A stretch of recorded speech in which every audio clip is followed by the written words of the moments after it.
we're gonna do that instead of this. Right. You ready? Ready. So, go ahead. What were you gonna say? Well, I need my microphone. Do you feel okay? Oh gosh, Lou, you weren't here. I'm gonna I was in the garage. I'm carrying the show today for like an hour, and I guess there was some chemical fumes or something. There was this one with all these old chemicals in a thing of my mom's, this cabinet. That's not a mistake. Dude, I was feeling like you were at the doctor's with the stuff today. I was so like lightheaded before we worked out. I said to him, I was going to throw up in the trash can. And I was like, maybe it's the garage. I actually was thinking, is my car running? He goes, there were some fumes in the garage. And I said, why didn't you open the door? He goes, well, it was raining outside. And I was like, it's not going to rain through the door. It's hard to think straight when you're going in the through fumes, some type of apparently, yeah. So now before workout, we're huffing. It was not an easy workout, is all I'm going to say about that. It was not an easy workout. So you're coming off of huffing. Lou's coming out of anesthesia. It is on me today. Carrying the load. We can sandbag it. So Lou, I got a story for you guys. A good friend of mine locally started as a client, became a really good friend. He's somebody I trust. He's a very good man. He's a 100% American Indian from Texas, outside of Houston. And he was telling me a story that I thought related well to kids, right? I had a kid that listened pretty well and was a pretty good rule follower. And then I had a kid that if you put a rule there, it had to be broken. I mean, just had to be broken. She couldn't have it any other way. And the story stuck with me. I've thought about it a lot, but the story stuck with me that this guy used to break horses, the grandfather, right? A lot of them. He had a lot of experience. He had a ranch. He had broken horses. He had lived on the reservation. He was, that was his life. And he would say that you would break a horse with a system, basically, right? So sometimes you'd have to go one path versus the other, but general rules, like with kids, right? General rules, consistency, and this and that, and applying the right pressure, and you get the right results. It's like, well, he said, but periodically you'd have a horse that didn't work. So you'd try harder and you'd do more and it didn't work. And they'd get even more obstinate and they'd fight even harder. And you're not going to kill the horse. You'd cut it free before you kill the horse. But the last thing that the grandfather would do is he would take the horse, lasso it, because you couldn't put saddles on. He couldn't do that stuff. So he'd lasso it first. And then they throw sandbags over it. And they walk it around with sandbags, and the horse was still just losing its mind and trying to kick and bite and all the rest of the stuff. They'd walk it down to the river. And they'd walk it into the river, and they'd start at their knees, and then they work it up to the belly, and then they take it into the shoulders. And ultimately, the horse would get so tired that it would comply. It would say, fine, right? You've applied enough pressure in the right way that you've either created anxiety, you've created pain, you've worn me out, exhausted me, right? You've shown that you're not going to quit. And ultimately, it broke him. And I said to him, how do you translate that and make it socially acceptable, morally acceptable, and take that towards kids? Because we all know those kids that, there are kids, there's no reason to ever spank certain kids because you'd have to beat them to death, right, to get them to comply. It's just not doable. I used to spank Addie with 2 fingers when she was 3 years old, right? And she'd go crying, sit in a corner and cry and pout. That's not a lot of kids, right? That's fine. That works. It was fine. But what do you do? How do you apply enough pressure? How do you figure out what those hot buttons are to where the pressure is effective? So I did say the Good Hooligans podcast does understand that children are not horses or animals. A couple times ago we were talking about dogs. You should not put sandbags on your children and lead them to the river. Do not march children through rivers. But it's a super story, and I know it's of your personal experience because you told me you haven't watched Yellowstone. I have not. Did they do that? They do that exact thing in Get Yellowstone. the hell out of here. Wait, with people or horses? Because I've heard a lot about that show, but I haven't watched it. The horses. Okay. They bring the horse down to the water, and that's how you break them sooner than later. And they run them through the whole paces. So that's super interesting. Yeah, so I've known that for 10 years. So it is a real thing that they did.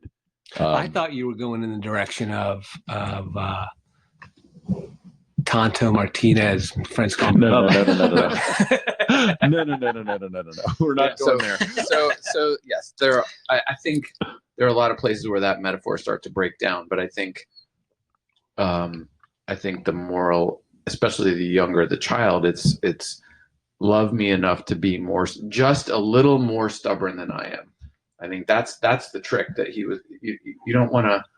If he had taken an easy horse and done that, it's overkill. Of course, right? So it's love me enough to be just a little more stubborn in the ways that you need to get me to comply with the things that society is going to ask of me without breaking my spirit, and without. I think anyway. We go on. Wait. I got so. But here's it's the a thing. great metaphor. You're a new parent. You've got a 4-year-old that doesn't want to share, throws the fit, screams, hollers, throws toys, hits, does everything else. Yep. And you say to a new parent, "Oh, just be more stubborn than the kid." In what way? Right. So the first question always is, do I really need to fight with this kid? So kids have infinitely more energy than we do, right?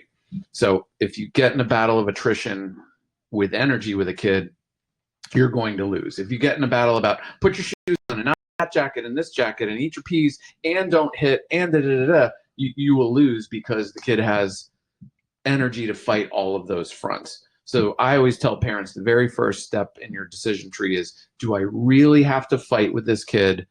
And am I fighting mainly because I want the kid to know that I'm the boss? And if the answer is I really don't have to fight, is this truly unacceptable? Or is this a medium thing? Or am I just fighting? And I had to be honest with myself. Sometimes I was fighting because in my mind I was like, you need to know that I'm the boss and I need to put the foot down. That is a terrible reason to do it. Mostly because you're wasting your energy. Because the kid's got energy to burn. But if it's truly unacceptable, right? So hitting, biting, kicking, pulling hair, willful property destruction as opposed to accidental property destruction. But, looking right at you and gouging a hole in the wall or whatever. Let's go with being a little monster while he's playing with the neighborhood kid. Okay, so doesn't share your toy. I'm not sharing my toy. Share your toy. Throws a toy, hits a kid in the head. So that's a great example. If I'm watching that, I'm going, doesn't share, and it's an equal. It's a 4-year-old and a 4-year-old. Yeah. And they're just not sharing, and they're working it out, and there's no bloodshed yet. I'm probably, if I'm really on my game, I'm gonna go, I don't need to intervene yet. I need to let them see if they can figure this out. Even if it's not how I would figure it out, as long as it's not dangerous, truly unfair. And usually that's when there's a difference in age. When when I was, 6, I stole all my sister's stuffed animals and then I sold them back to her. she had a birthday and had a bunch of birthday money, and I went into her closet and I took her stuffed animals. I think it goes under, it takes one to know one. And then I said, "Hey, would you like these stuffed animals?" And she said, "Yes." And I said, "Well, I see you've got some money there." And I sold them back to her. So that's you got to intervene there because I'm sick to choose from. Dynamic. But if you got that, yeah. Thanks so much for that. Okay. Wow, that was really great. So if you want more gems like that, folks, keep listening to Good Hooligans here and Harvard. No. See, Cornell. I know. But if they're just working it out and they're kind of tugging and it's kind of okay, I'm actually gonna hold off. When the fist gets thrown or the truck gets swung and catches the kid in the head, then I'm going to intervene, and I'm going to intervene 100%. And that's what I mean about truly unacceptable. So now I'm going to if we're 4 years old on a playground, I'm just going to pick up the 4-year-old, my 4-year-old. I'm going to make sure the other kid's okay and that their parent is there. I'm going to say an apology, and then without a big conversation, I'm going to pick up the kid and we're going home. And they're going to learn that I'm not counting to 3. And you don't say I don't count to 3. You just let them learn that I don't count to 3. And we're going to go home, and you lost the playground, and you can go to your room, and I'm going to, God forbid I'm an adult. Maybe now I get to do something I want to do. I'm going to read a magazine or answer some emails or make dinner or whatever I was going to do. And over time, you're trying to build a catalog of experiences in that child's head that, man, I better watch what I do, because when I don't get with the program, things start to happen very quickly. And there's no warning. And my parent doesn't tell me where the line is, because kids love to ride the line. So don't show your cards and tell them where the line is.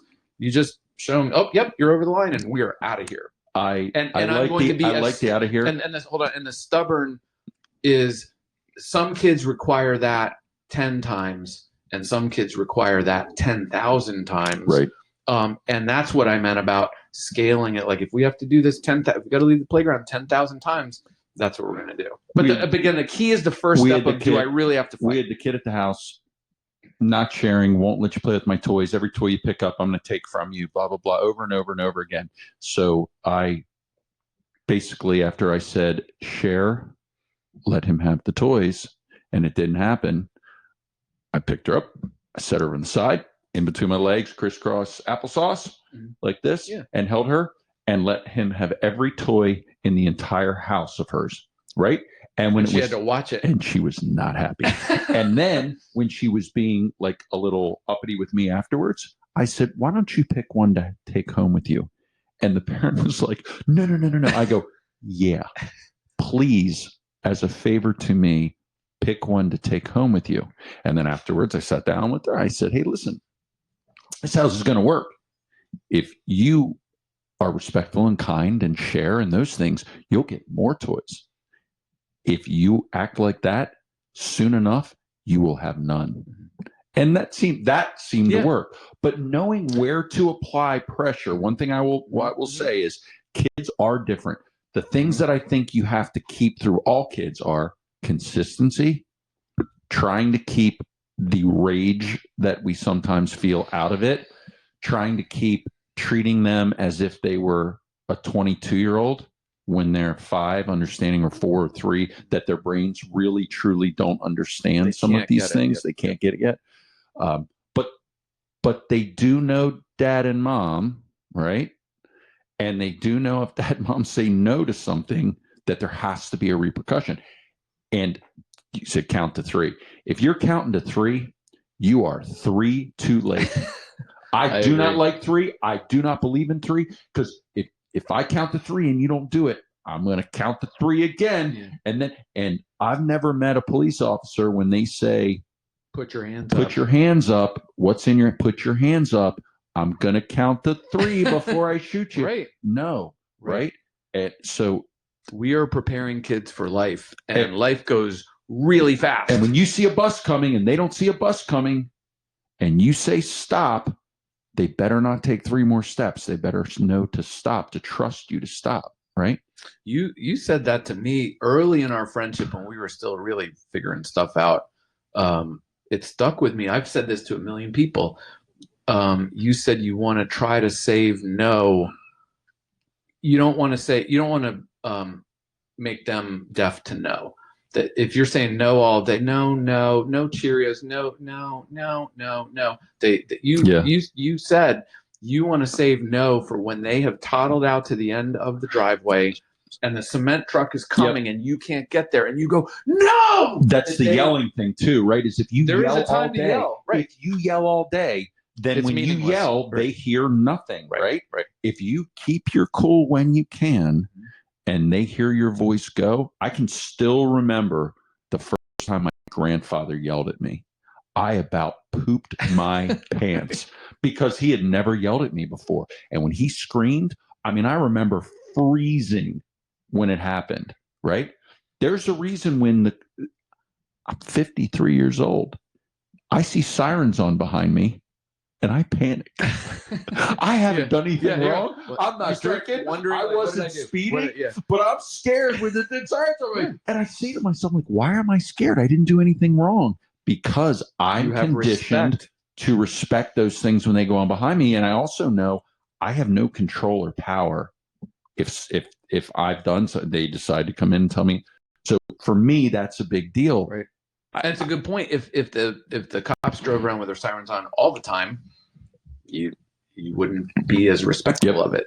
Yep. Yeah. So no, it's a good point that yelling is a tool among many. Saying no is a tool among many. Our goal is to acquire more tools so that we can choose when to use that tool, as opposed to just always using that tool because all I have is a hammer and I'm just going to hit everything with a hammer. So the plan today was to talk about, because we talked last week about screwing up, how we screw up a lot. It's normal to make mistakes. It's normal to underparent, overparent, get angry, get let frustrated. work come home with you. Let an argument with your spouse affect how you know what you're doing. There's this, in my house, there was always this piss line. And I remember the first time I witnessed it, I came home and it had an exceptionally bad day. I was just snarky and short with my wife, and it didn't take long. And I saw my wife like start correcting the kids a little more. And as God is my witness, my daughter was yelling at the dog for nothing. You just saw it. It was like I came home and handed. Wait, what did you just say? Piss line? We called it the piss line. Piss always runs downhill, right? So it's the piss line. You never heard that? No. Yeah, the piss line. So it runs downhill, right? So I came in, started yelling. Right. So you go to the one below you, and finally the poor dog's getting yelled at, right? I was looking like, what the hell happened here? I was sleeping. But the kid wanted to find someone to put the car. Yeah. Anyway, so what we were supposed to talk about today that I think rolls into this a little bit is when you realize you've maybe not done your best. You're off track. You've yelled too much. We've all done it. You've picked 1,000 fights. You're not choosing the battles. You're overreacting to something. You're being lazy. That's, to me, is the one that's the worst one to come back. But you're being lazy, and it's affected everyone else around you. Give me an example of which I'm curious. I don't know what you mean, but I can't wait to hear what you're going to say. What do you mean about you're being lazy and how that translates into? That's the worst. To me, the thing that irritates me the most is when a parent knows the kid is doing something wrong. The kid is not doing their homework. Yeah, I did my homework. Yeah, I brushed my teeth. Yeah. But you're too lazy to check the toothbrush. You're too lazy to say, let me see the homework. What's that, Lou? Tie back to one of the experiences you were describing on the playground. Because I was thinking about, as you're talking, when is too much, when is too little, when are they being lazy? When the kid picks up the car, hits the other kid across the head with it, and then you pick them up and go. But as a parent, right, you know that's coming. So, and the other child's dad is a black belt in karate. So, you might take the situation into account. You might have some situation. Yeah. If Mike Tyson has the kid that he's playing with, I'm going to be there really early. What? Yeah. We're doing self-play today. Yeah. But the lazy one to me is the one that's the most dangerous. Well, actually, what I thought you were going to say, sorry to interrupt you, but like that's an example where you just got to the playground and you kind of wanted to have a nice day, and the kid did clock the kid with the truck, and you're like, I don't want to. And that's the one where it could be lazy, or it could just be exhausted, not energy, and you need to. So a long time ago, when our older two were little, they were like 6 and 4. Their mom had to take them. Somebody needed a birthday party present for something. They drove all the way from Mayo, all the way to where Toys R Us used to be, which is a lot. It was 20 minutes to get there. They were jerks the whole way. We're going to Toys R Us. Can we have something? We want something. We want something. We want something. She got all the way there. She's backing into the parking spot, and they were jerks the whole way. And she said, you know what? I don't take kids who are acting like you are to Toys R Us. They weren't even like, and they were going to get something else, but they were angling for a present or a toy. So I don't take kids that are acting like this in Toys R Us, and wasted 40 minutes, and then had to call me, hey, I need you to pick up a Star Wars toy on the way home or something. Yeah. Something. And you could see that as wasting 40 minutes, or you could see that as an investment. No, that's a huge investment. Teaching two little kids it's a huge investment. Act like this, and you drive away from Toys R Us. So go back to what we were talking about, right? So you make those mistakes. You're lazy. Yeah. You're overly aggressive. You're nitpicking. You're letting your life come into your decision making or parenting. So you're get to that point, and just to intervene or interject, that is normal. We've all been there, we're not preaching from the top of the mountain. We're not talking about if you were to have that happen. We're talking about when that it happens. Right. When you don't execute. So, and the best athletes in the world miss shots, strike out in a game, strike out, make errors, do all of those things, right? Yeah. That's normal, but what makes you exceptional, right? What we're looking for as good hooligans is to ask yourself, was this my best? What could I have done differently? Right. And for me, the kind of the pin that I put out there is, where am I trying to get? We talk about this all the time, your compass heading. Where am I trying to get? Because if you say, what did I do wrong? Okay, that's a start. That's a start. Then what I want to do differently? Well, that depends. Because where are you trying to get to? Well, I'm trying to get to a place where my kid is a valued member of the family, of their family one day, of their friend group, of society in general. They're a positive on the ledger, not a negative. And we all know those who are both, right? One or the other. So if you know, hey, look, I want my kid to learn how to share. I want my kid to be generous. I want my kid to think of others. I want my kid to understand empathy. I want my kid. Well, that's going to kind of give you the direction, right? Mm-hmm. And then where you go.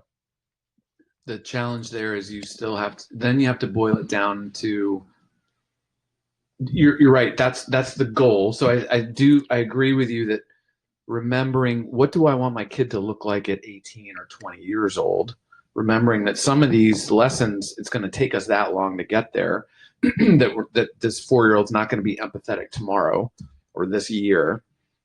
So keeping an eye on, what do I want the kid to land at 18 to 20? Sort of takes the pressure off today a little bit. But then going to, the only person in this world whose behavior I can control is my own, right? And so really then focusing on, okay, what behaviors do I need to do to give us a chance to get there? Because when we put all of our value, our self-value, in an outcome with another human being, we're kind of setting ourselves up for potential disappointment and failure, or so several therapists have told me. Say, hey, Pot, meet Kettle. I need you to it. Hey, Pot, meet Kettle. Do you know how many? That's what my therapist says, and I still haven't figured it out. I believe that there are 100% of the people in this room who could relate to feeling as if they have failed when either a spouse, a child, a whatever has not done what they wanted them to do. And what do? We look at ourselves and go, why has this not worked out for me? I did all right. I did what you said, good hooligans. I failed as a parent. I failed as a husband. I failed as a boyfriend. I failed as a friend. I failed because obviously this outcome means I failed. I would say, if you're still heading in the right direction, it's okay to fall down a little bit. Totally, right? It's okay to have some failures along the way. It's okay to fail yourself, and it's definitely okay for your kid to not be doing exactly what you want them to do. I would say that one of the filters I used to like to use was, do I feel like the person who failed in this situation, whether it be me or the kid or the spouse or the friend, whatever it might be, do I feel like they know they failed. Right? That was a big one. Always, it still is a big one for me, is if somebody says to me, hey, listen, I dropped the ball. And I've got a kid that is so good at apologizing, really, really good at it. It's one of my, That's one of my later, finest just for everybody accomplishments. listening, that a 5-year-old, a 10-year-old, not going to do So, that, but later. And that was when I used the horse and the sandbag thing. That was really was with apologies. Because what would happen is this, I'm not wrong, I'm not wrong, I'm not wrong, I'm not wrong. Man, I'm adding sandbags. I am making it more and more uncomfortable and more and more uncomfortable. And then I would get true contrition. I'm sorry. It is my fault. I know it's my fault. And I didn't mean it, but I did it. And I'm really sorry. What'd you do? Instantaneously, yes. I'm removing the sandbags, right? Immediately. And then I'm saying, unless it starts to slip, if I get a butt while moving it, right? Sandbags. But, she also was taking 2 toys and said, sandbag, another sandbag, right? But what I would do is I'd go, okay, remove. And then, you know what? We all make mistakes. It's about taking responsibility for cleaning up your mess. Yeah. Now that you've apologized, I'm not upset anymore, but the repercussions are still there. I can't take those away. And I see a lot of parents, they get the apology and then, okay, well you've learned your lesson, so we don't really need to, you don't need to pay for the broken window. Yeah. No, you pay for the broken window. You got to pay for the broken window, even though you say you're really sorry. And even though you said you told me not to hit it there and I did it, I'm telling the truth. And the whole deal. Okay. Maybe you don't punish them because they told the truth and came to you in the rest, but they still got to pay for the broken window. And I think that is a disconnect between most of the, I'm going to call them the Facebook parents out there, and where everything's perfect and the kids are perfect and the rest, and what we're trying to kind of get to. In that case, no offense to that, just by the way, but we get 2 words that you guys are using. Just talk about it just for a minute, but mistakes and failures, and those are like 4-letter words.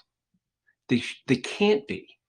Because those are 2 things that everybody's going to do. And even if we're doing our best, I want to make in our current culture, those when are 4-letter we're words, doing our best, even when we're doing our best, you're going to make mistakes, you're going to fail. And that's how we learn, that's how we grow. Yep. So there's that line of not having that quick trigger, right? From a parent, that's a failure, right? Whatever. Even if my kid was out all week, let's call it sports, practicing what they should be all week, then they make the same mistake. Well, that's just, you can't, right? It's not. So here's, I'll take umbrage with a little bit of that. I agree with what you said as far as if they're working at this, right, and they're getting better, but they haven't achieved it yet, that's not a failure.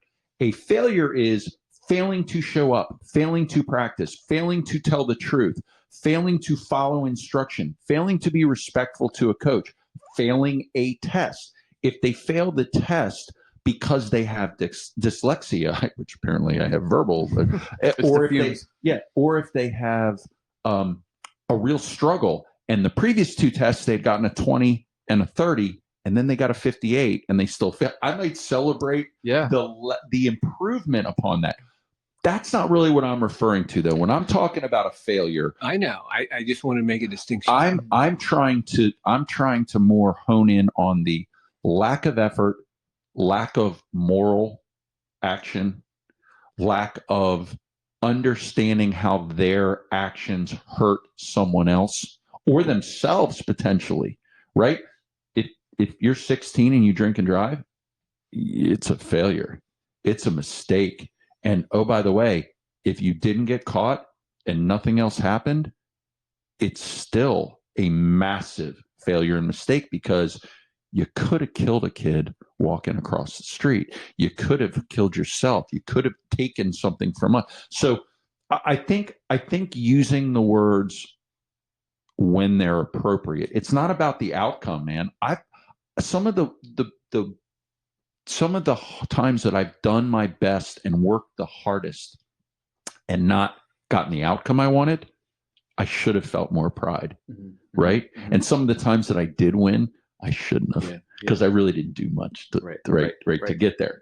So I think that's where we're going, though, Lou. it's a challenging thing in that moment of trying to focus on the behavior, not the kid. That's one big thing. This is not you. It's the behavior the failure was the behavior. To lose point, we don't have to use the word failure, but that's kind of what we're talking about. But that's important. Everyone's going to use that word. That's important because when they fail at work or they fail at school, their professor isn't going to say to them, "You did a really great job, but the 48, it might be a challenge moving forward." Yeah. Their boss is going to say, "They might." And you're right. Yeah, I can't. No, it's a good point that maybe we do need to get kids more used to that as a 4-letter word, like you said, and that it's okay that we all experience that 4-letter word. And by the way, just call it what it is. Hey, you failed. That's failure is opportunity, right? One of the greatest things that a dear friend of mine sent to me was about there are pine trees out west that will not germinate until a forest fire. I was the dear friend that sent you this. Wow, you really took I didn't remember the magic sending out of that. that. I'm paying You took the attention. magic out of that one. There are pine trees that don't germinate until a forest fire. And the idea is that this terrible tragedy happens, but they know that these giant pines that take all the light from the forest floor and suck all the nutrients and water and everything else out of it wouldn't allow the offspring to survive. The cacti out in the desert that won't germinate themselves until stones smash the husk and open it up, damage it. That's when, because the only time that happens is when floods occur from a ton of water, a deluge, and that's when there will be enough water for the offspring to survive, right? So you hear about these terrible things, but that is when the opportunity for growth occurs. So if we really are going to prepare our kids for the real world, failure, not good enough, those are things they need to get used to and comfortable with. But it's important to. This is where words really matter. It's your execution was not good enough, or the way you did that was not good enough. You're not good enough. It's a really but that isn't important. You get that, but a lot of people, or if you're mad in the moment, it's a simple way to do it. There's a simple line in the sand to draw. Winning means nothing if you didn't earn it. Failure means nothing if you did your best. So what really it is failure is an opportunity for growth. I've been saying it, right? My when the girls went to college, I bought these 2 compasses. They're just little compasses with these kind of nice things, right? Little cases, and you open it up, and inside of it, because I always say never lose your compass heading. Inside of it, it said fail bravely, because that's what I was given, right? I was raised, my mom and stepdad had no money. But what I always knew is I could risk it. I could, nothing ventured, nothing gained, go out, fail. My parents were never going to be able to bail me out financially. They were never going to be able to fix my mistake. But I knew they would bring me home. They would dust me off. They would feed me. Give you a bed for a little bit. Give me a bed, and then send me back out to fail again. And I never looked. So, and believe me, I have failed, right? But to this day, the best lessons I've ever learned were in failure. So it's funny what I was going to say a minute ago, when we're thinking about our failing at the parent level, or when it seems like we're failing because the kid isn't executing or didn't do it. I did all this and you're still acting like this. You said how you think about it. The model in my head is, in terms of measuring my success, it's not, did I get the thing out of the kid, but did I execute my game plan? And so one thing I talk to a lot of families about, so we all love the Baltimore Ravens here. And he's a Skins fan. Or sorry, Commanders fan. You like the Ravens a little bit. Use my name.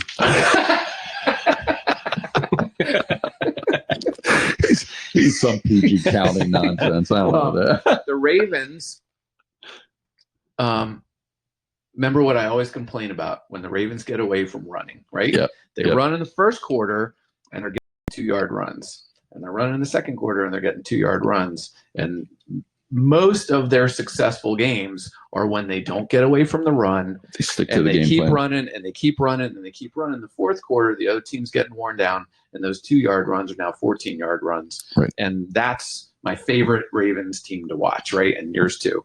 And so Don't speak for me. I think about that. I like the blowouts when we're playing a terrible team and we throw 600 yards and Lamar runs just for goes 9. crazy. Yeah, Okay, that's what I like. Take notes, Mr. Harbaugh. So I try to think about, did I execute my game plan? And especially the younger the kid, the more I try to focus and help other people focus on, did you execute? Not did the kid share today, not did the kid show empathy today, but did you execute your game plan? Which means, did you drive away from the playground? Did you make the kid stick to your guns? Did you choose, again, first step, did you choose your guns well? To which guns are you sticking? Are you nitpicking? Do you really need to fight about this? But if you do, if this is a truly core value thing, did you find a way to execute on this? And then you have to trust that over 18 or 20 years, you're going to have a lot of experience where if you keep executing it, it will shape the behavior of the kid. But focusing more on your own behavior than on the behavior of the child. I think an important one, and this can be an entire pod, but it is not our responsibility to be our children's friend. It is not our responsibility to be liked by our children. It is not our responsibility to be popular at times, right? I will say it is our responsibility to do right by them. And I will say that 99% of the time, by the way, 87.5% of all statistics are made up on the spot. 99% of the time, if you do right by them, at some point, you will realize that you are their best friend. Right? I tell parents, I might have said this already, but I tell parents that, if you execute now, they will thank you in their 40s, and they're incapable of understanding that they need to thank you before. Or more importantly, they will thank you, to me, in the most important way. They will thank you with the way they live and the way they raise their children. Yeah. Right. That's why, to me, you do the right thing. It's not about you. You do the right thing. And ultimately, when I keep talking about them being on the positive side of the ledger in society, hopefully then they'll do the right thing. And you have to teach them you don't do it because it makes you popular. And, same thing. Right. Yeah. That we never talk about the topic. We don't. I'm looking at the words here. We still got it. Next week. Lou, anything else? I've got plenty. Oh, yeah. We got time? Oh, go for it. I've got a lot of analogies. Okay. No, please continue. That's it. We'll wrap for the day. No. Then I do have one. Oh, okay. Please. So it's kind of with what we've been talking about, and not about you, but also kind of about you. And so, do you watch late night TV at all? I go to bed at about 9:30. So Jimmy Fallon. Yeah. Did you see Deepak Chopra on? He just wrote a book, of course. Isn't he our new something? No, Dr. Oz is our new Dr. something. Oz. Okay, Yeah, sorry. yeah. I don't know which. So Jimmy said, "Hey, could we do a 2-minute session?" So he got the entire audience to do this. It was fantastic. So he says, "This is a 2-minute meditation. So I want you to close your eyes, and you guys can close your eyes." Okay. You want us to do this? Okay, we're going to do this? Okay. All right, now I want you to just take a deep breath out. Take a deep breath, and now let that sink into your chest and feel yourself centered. And then I want you to ask yourself, you don't have to speak it out loud. If you do, I'd love to hear it. Right. But no, speak it out. Speak it in your head. Ask yourself, who am I? Take a deep breath, in and out. Ask yourself, what do I want? Again, ask yourself, what is my purpose? And then finally ask yourself, what am I grateful for? You've answered those questions. You've done your work for the moment. Exhale. Slowly open your eyes. My suggestion was, because I've already shared that with everybody I know, but the kids, I said, hey, listen, guys, try this in the morning. But then at night, maybe take another 2 minutes and ask yourself, who was I today? And does it match with who I was this morning? What do I want? Was I productive today? Did I move toward it? Yeah, did I move toward it? Mm-hmm. What was my purpose? Did I make my life and others' lives better today? Hmm. And then what am I grateful for? How did I show gratitude? How did I show my experience gratitude? that gratitude? By the way, that is Powerful. outstanding. Yeah. All right. Well, we should have just skipped to the end. Done. Sorry, guys. Pod's done. All right. It's been great talking with you. Thanks for letting us into your cars and homes. And you'll never hear from us again. The new podcast will be called The Geiger Show. Just Lou. Yeah. Exhale. By the way, if I could just replay that before bed every night, I would know. go right It to was sleep. it was very relaxing. Yeah. He almost spit his fake beer. Yeah. So again, that's all true. I made up most of it, but today it's all true. we're drinking Athletic Brewing Company. Yeah. Hopefully a future sponsor. Yep. We drink a lot of these. Yeah. All right. Thanks. See you guys. Thanks, guys. All right.